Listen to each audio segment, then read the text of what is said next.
afternoon and welcome to State News File. I'm Jaron Fisher. Mia Matushak will have a look at the latest highlights later. What can we expect, Mia? Well, Jaron, we're going to see a lot of action coming from our Canadian boys in the NHL, the NBA, and of course, here at home with the Trojans. We'll look at weather with Tony Trozo later today, but first, here are today's top stories.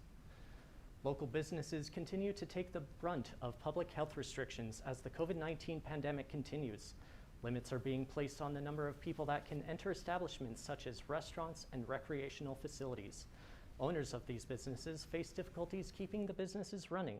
The Alberta government provided struggling businesses grants so that they can stay open, but it isn't a permanent solution.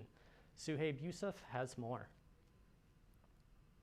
With the new wave of restrictions that have been put in place by the Alberta government, many businesses, especially those that are locally owned, are feeling the pressure of keeping things alive and running. One business that has been hit hard by these new restrictions is Globe Cinema. Globe Cinema is a small local movie theater in downtown Calgary where you wouldn't go see the latest Marvel film, but instead go watch an art house film or an independent film. We spoke to the owner of Globe Cinema, Cody Cook, on how his business has been impacted by these new COVID-19 restrictions. We were gearing up for in December because it was like we had October, September, November, they're all busy.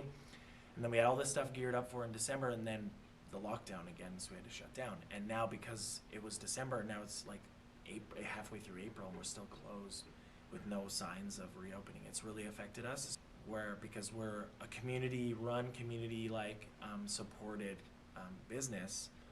And right now the community is kind of like, there's nothing going on. So. We also spoke to another locally owned business, Super Smash Cafe, and talked to the owner on what she wants to see next with these restrictions. I hope that the restrictions lift off pretty soon. That's what we're hoping. And that we can get back to normal. Because again, we need to survive in some way. And we still want to be here, right? And serve people. It's clear that the restrictions that have been put in place to prevent the spread of COVID-19 has impacted locally owned businesses the most. But the owners of those businesses have risen to the challenge to stay open through the pandemic and will not stand to lose their business. Those are today's top stories. I'm Suhaib Yusuf with State News File. Here are the latest COVID-19 numbers from over the weekend in Alberta. We have a little over 1,000 new cases in the province, 400 of which in Calgary, 500 here in the hospital from the virus, with 100 in intensive care, and 17 deaths have been reported since the 11th. Calgary councillors voted 13-2 in favor of reintroducing fluoride in the city. The vote yesterday follows the plebiscite vote held in October. The city says it will cost around $6 million to upgrade the fluoridation system and could take up to 2 years. Alberta is working to reduce childcare fees to just $10 a day by 2026. Alberta has signed a federal plan to decrease childcare fees. A $3.8 billion agreement was made for the plan over the next 5 years. The deal says childcare fees will be cut in half by next year.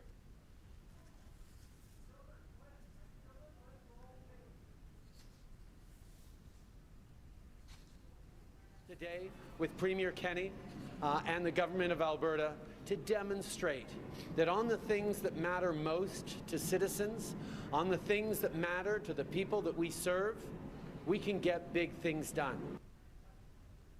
Around 60% of Canadian children are now covered, with only 4 provinces and territories not a part of the deal. Canadians are paying more to fill up their tanks and buying groceries monthly as inflation rates hit 4.4%.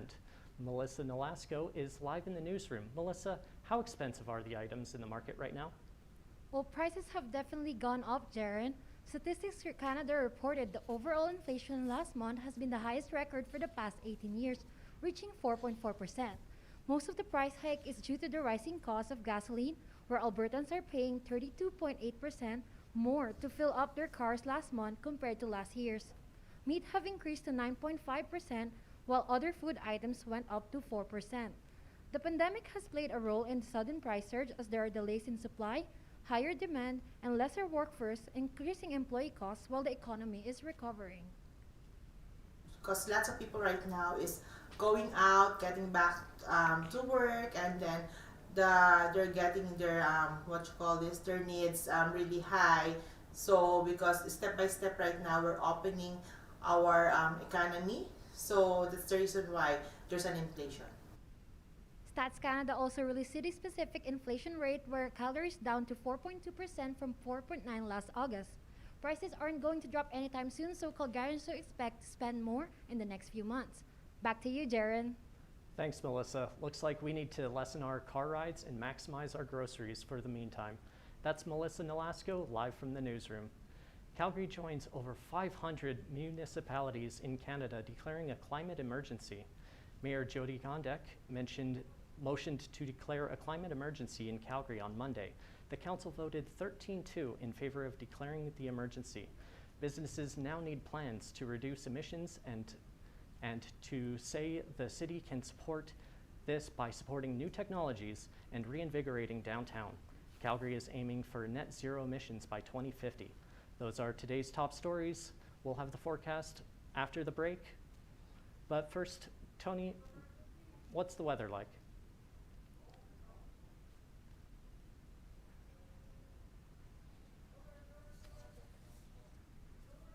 They kick off another season starting on Friday night, and they will run all the way until January 2nd.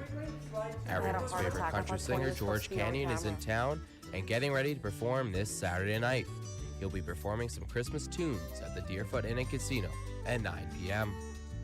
If you're looking for an artistic spark, it's time to check out the Art Market Craft Sale, which is taking place at the Telus Convention Center tomorrow from 10 until 9. With daylight disappearing at an incredible rate, there's no better time to check out the Calgary Glow Party. This is taking place on Friday night in the heart of downtown. Grab your glow sticks and get ready for a fun evening. For all you classical lovers out there, the Calgary Masquerade Party will be taking place this Friday night, starting at 9 p.m. at the Junction Underground Club. Okay. And now let's take a look at the weather, starting off with the national, and we're going to move to the western side of the country first. As you can see, as per usual, Vancouver is getting a lot of rain right now. They did have a little bit of flooding in the Vancouver area. Moving towards this side of Calgary, Edmonton's sitting at -3, while Regina and Winnipeg both have the snowy conditions sitting at -7 and -2. Moving to the eastern side of the country now, we have Toronto sitting at the warmest right now at +14. Lots of rain coming in for them as well. Montreal getting much of the same, but they're only at 2 degrees right now.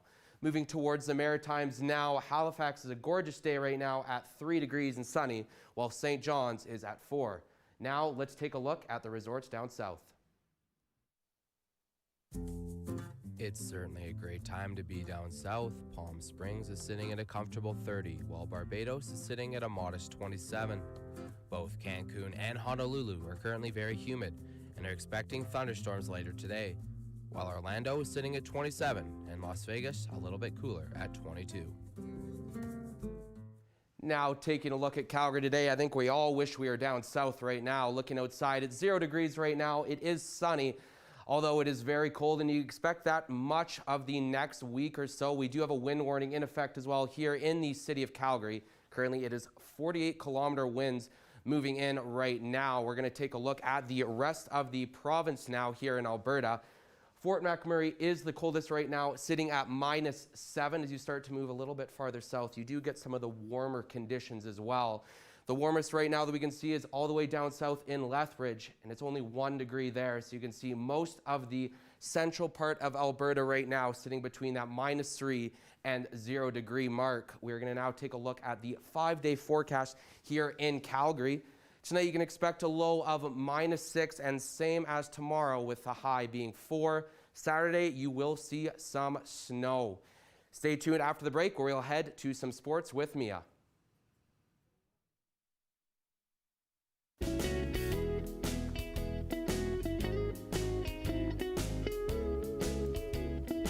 When you donate to the Salvation Army, you're not just donating a coat, you're donating another warm night for someone that needs it.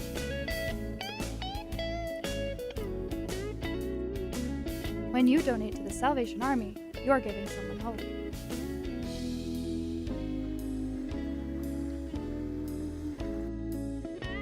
So why wait? Give hope today. Come and learn the fast-paced world of television production. Find your passion to write, shoot, edit, and direct news, sports, and dramatic productions. With industry-standard technology and the best instructors in the business, SAIT's television production program teaches you everything you need to know for a career in broadcasting. This is television production. Come and dare to be on air. Welcome back to SAIT News File. Mia Matushak joins us now for a look at the latest highlights. What's going on in the sporting world today, Mia? Oh, well, in terms of hockey, we have a lot going on, especially in the NHL. But let's focus on here at home with the SAIT Trojans first. The SAIT Trojans men's hockey team is taking on the Alberta Augustina Vikings this Friday. So far, November has been an eventful month for the Trojans as they had an 8-0 loss against Red Deer and pocketed a 5-2 win against Briarcrest College. This will be the first time the two teams battle it out this season, and we're expecting to see more of Briarcrest in the new year. The Trojans will travel to the University of Alberta to take on the Briarcrest Vikings. The Calgary Flames brought the heat, winning 4-0 against the Ottawa Senators last Sunday. After almost a full period, Sean Monahan started off the Flames' scoring streak with less than 4 minutes in the period. The second period remains action-packed as Anderson starts it off with a long shot goal close to the half line.